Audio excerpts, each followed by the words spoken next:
Well, Pascal, I've been looking forward so much to discussing this next film. In fact, we did mention it in passing in one of the earlier episodes of Two Geeks in a Marketing podcast, and it is Back to the Future, which was the highest grossing movie from 1985. Now, Back to the Future is probably one of my all-time favourite films.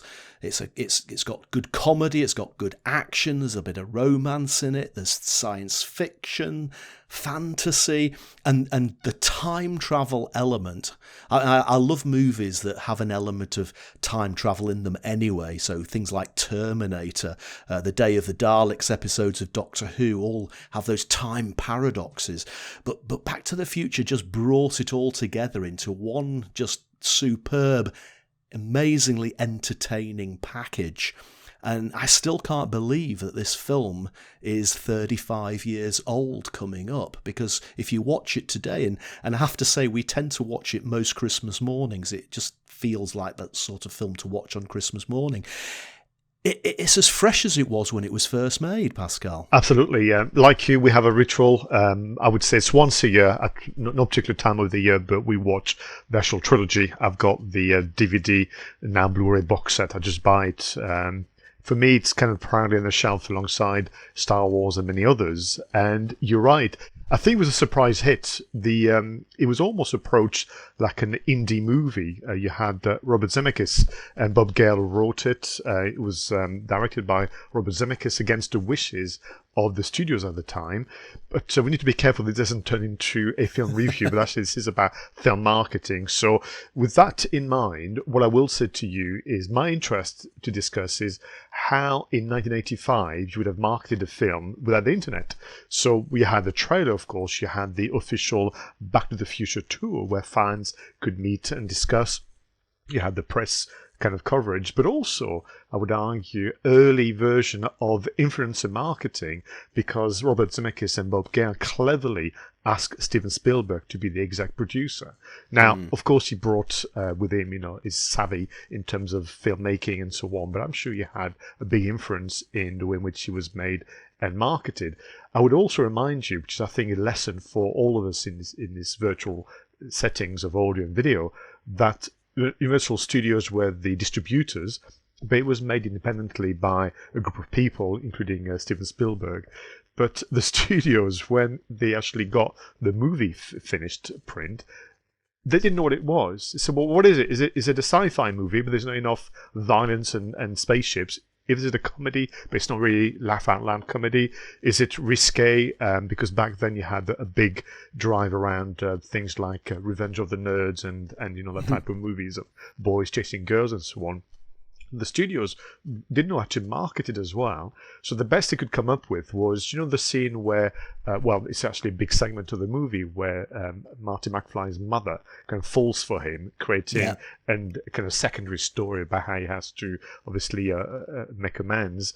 So when it was first released, the strapline on the posters, because Universal Studios thought, well, this is a comedy, let's align it with the other comedies that we've produced and launched. The strapline was, are you telling me my mother's got the hots for me? This was a strapline for Back to the Future. Needless to say, that was quickly put to one side and removed with what we know now. But what a success. I mean, look, you've got, the story, you've got the car, you've got the songs, you've got the musical score, you've got this kind of nostalgia of 1955 Americana, and so on and so forth. But when it comes to marketing, I was looking at an interview that Bob Gale gave for the 30th anniversary of Back to the Future when they did the box sets and so on. And he did say they were really nervous. It was released in just a small number of cinemas, as they always do in July, 1985. And by the second weekend, people were queuing up, very much like they did back in the days of Star Wars. And Bob Gale put it down to just word of mouth because they had nothing else. And it was until the movie became a success that the real marketing kind of machine kicked in. And you know what, Pascal? I was at university in 1985, and I remember it was just everybody was talking about Back to the Future. Everybody wanted to go and see it. It had such a buzz about it, even though we didn't have digital, we didn't have the internet. Now, I was at university, as I said, and I remember there was posters up in the University Union saying, let's go to the cinema in groups to see this film. So they were, I suppose that was an early equivalent of a watch party, wasn't it? I always used to, very close to Leeds University, there was one of the early Forbidden Planet shops, and of course they had the posters up for weeks and weeks before, and I remember it being on in the comics that I was reading at the time, 2000 AD and stuff like that. So somehow, even in those days, they managed to create a massive amount of anticipation around this film so that you were absolutely desperate to go and see it. And as you say, when you actually did go to the cinema, they were queuing round the corner. So I think it was just a remarkable piece of marketing for the day. It was. And if you think about it, it had its own artwork. The typography of Back to the Future is very, very unique, the photography and so on and so forth. But I think there were some iconic images that stay with you. The car, the everything else that kind of comes in, the way in which Martin McFly was dressed, Doc Brown, and the way he acted. I mean, I just love, his performance.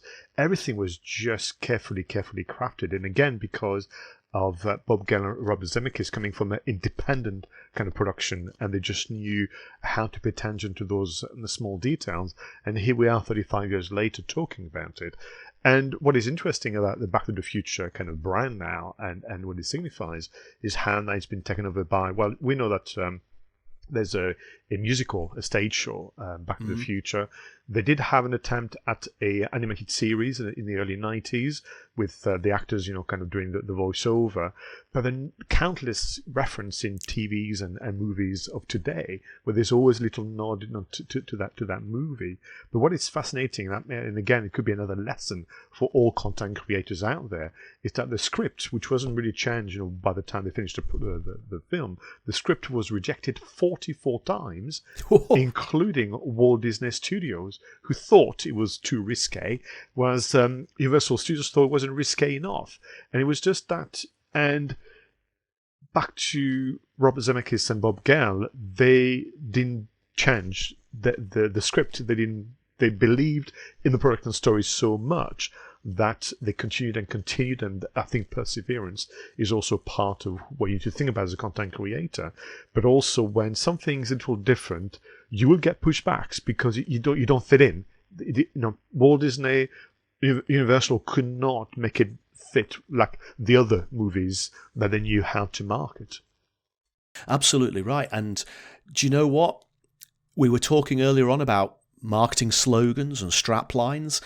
So much of the dialogue in Back to the Future is quotable, and people remember, like, Great Scott, oh my God, Doc, this is heavy. 2.21 gigawatts, or is it 1.21 it is gigawatts? 1.21, I can't remember. Yes.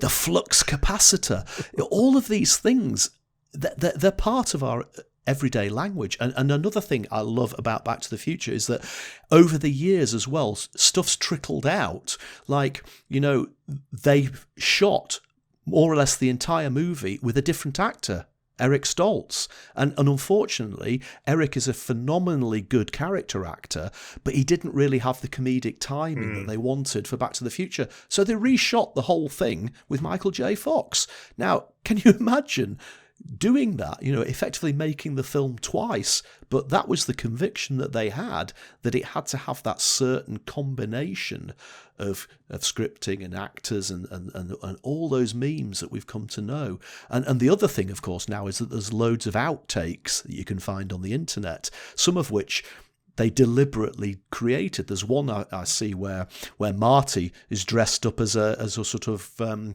drug dealing gangster, wandering round the school, peering through the doors. They actually orchestrated that, potentially with just knowing that one day they could let these things drizzle out into internet land and effectively keep the brand going. If we think back about the creation of the film and how it links to marketing, which is take position, create a language, create a visual language, take some risk and believe in yourself. So, for example, rule number 1, if you remember, you watch it every Christmas, there is no opening credits. Mm-hmm. The movie starts pretty much inside Doc Brown's houses, we assume, with all the clocks and so on. Whereas normally you would have the music to kind of raise your emotions and get you excited. You would have the names and so on. So again, it's back to this idea of, yes, there is a way and a format that is accepted right now out there. But if you come up with an idea, it doesn't have to be better, but if it's an idea that you feel you want to explore fully, take that risk. Many have taken risks before you, and it's really paid off. And I do think that that's one of the reasons why this film is successful is not because they listened to Universal, not because they listened to Walt Disney, but because the creators, the storytellers, just knew that they had something. And with patience, as well as, good and kind of skill set, they got what they wanted.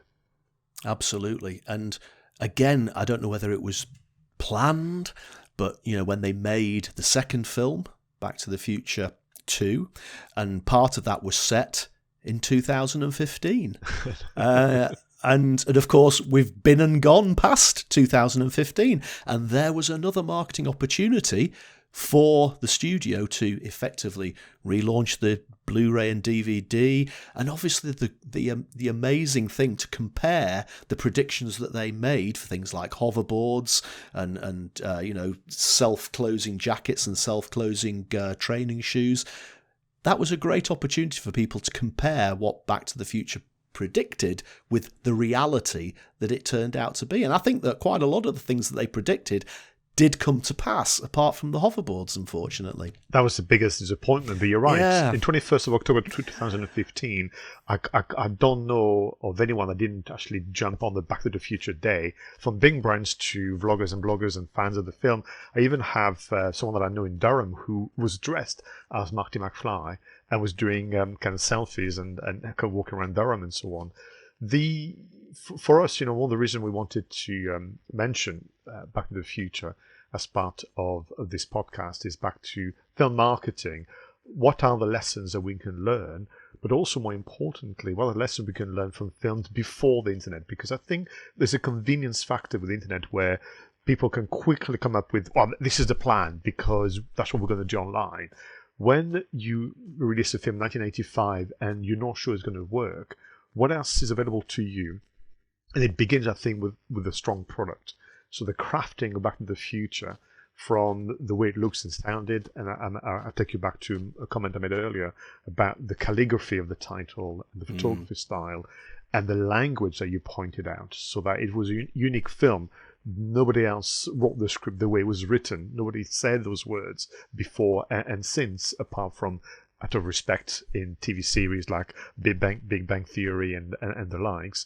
You start with a strong product, start with a strong offer, and then once you surround yourself with the right people, I think that was also what was important to think about it. They tried the studios, didn't quite work. So I tell you what then, studios, you'll do your bit as a distributor. You'll just pass on. But we're going to surround ourselves with the right people. I think the key appointment on the board, so to speak, of the steering group was Steven Spielberg, who was doing rather well already then back in the mid-80s, but even himself was still at heart an indie filmmaker and producer. This has been such a great conversation, Pascal, and I know that unless I put a stop to this, we could carry on talking about Back to the Future for the rest of the afternoon. So I think I'm going to have to quote Biff Tannen to bring this segment to a close. I think we need to make like a tree and get out of here. Or was it make like a tree and leave? I can never remember which. Thank you so much for watching this episode of Two Geeks in a Marketing Podcast. We'd be delighted if you'd subscribe to the show, leave comments or suggestions in all the places that you watch and listen to your podcasts. Until next time, go out there and make sure your marketing is done right. I was Roger Edwards and he was Pascal Fintoni.